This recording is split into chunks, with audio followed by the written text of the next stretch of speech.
I just wanted to say a fantastic evening. It was really a great honour. I appreciate it. I was just going to ask, seemingly sort of directed at anyone who's actually, any of you if you'd like to answer.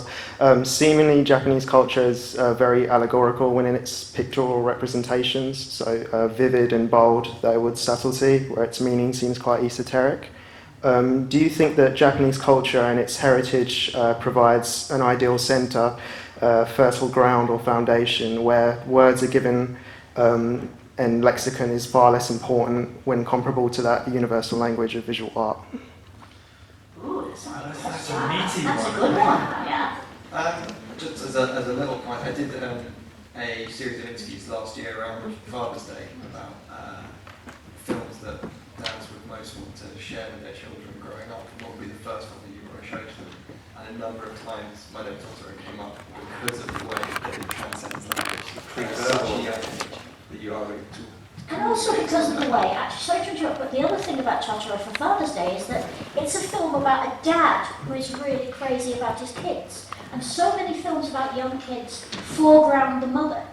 It's quite unusual to find a film that has a father as strong as Totoro, so that was a great choice. But about your question, I think that's a really good, it's a brilliant way to think about it. I think there are many ways. I don't think we have time to completely answer correctly, but I do, what I always feel, and you can always think this is wrong, but I think there's something in, you can see it in Japanese poetry as well, and I think it has something to do with the Japanese language. Japanese language is very onomatopoetic. There's a number of, the way you express things, and it's funny because in Japan you have such a structured language, but it wasn't written until you had Chinese coming in, and you in 5th, 6th century, and you have a character system and then 2 phonetic systems. It always seems that that there's something not quite, it doesn't all fit in, and it's because it doesn't all fit in, there's this emotional space, and it's that space, it's the things that aren't said as well as the things that are said, and the kind of space between that allow for this imagination. So I often find this with painting, with Japanese arts, and this works with Ghibli. Ghibli does this. When you see the hand scrolls from the 12th century, 13th, 14th century, you get these long shots. You get the landscape scenes, and they're often in, if you have a painted hand scroll, they're very beautiful in different types of colors, but it gives you the general, and you see this with Totoro, and then you have a close-up that goes in, and then you go back, and so it's kind of this movement back and forth, and then it just allows your imagination to go with yourself, and the depth of that, and the coloration, and it's something that words can't capture. So it's something about the words and the images together that I think you find in Japanese art history and throughout Japanese art history, and you certainly see this with Totoro and with the Ghibli films as well. And it's one of the things that I noticed very strongly when I first began to look at manga way back in 1981. My other half is an illustrator, and he found manga first in translation in Spanish on a holiday in Mallorca, a graduation trip, and brought it back. And I looked at it and I could see what anyone would see in it.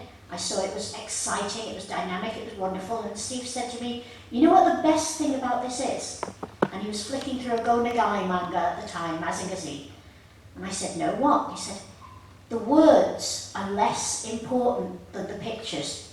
And he was absolutely right. You will find manga that are wordless.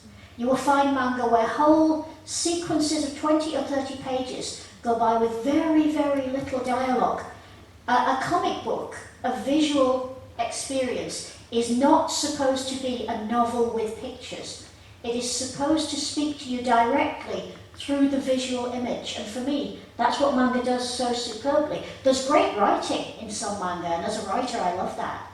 But manga, for me, are kind of the pop culture form of haiku. I don't know if any of you are familiar with haiku, but I'm a poet and I struggle to make haiku in English, I hasten to say, because my Japanese is no way that good. But when you see a beautifully balanced page that is giving you exactly what you want with, as Nicole said, words left out and space is left in the image, then you understand the term visual poetry. And that's one of the things that manga does really well, in my view. Just to stay with words for a minute, one time when words failed me was I was asked to contribute to a programme last year when My Neighbor Totoro was finally released in China, 30 years after its original release.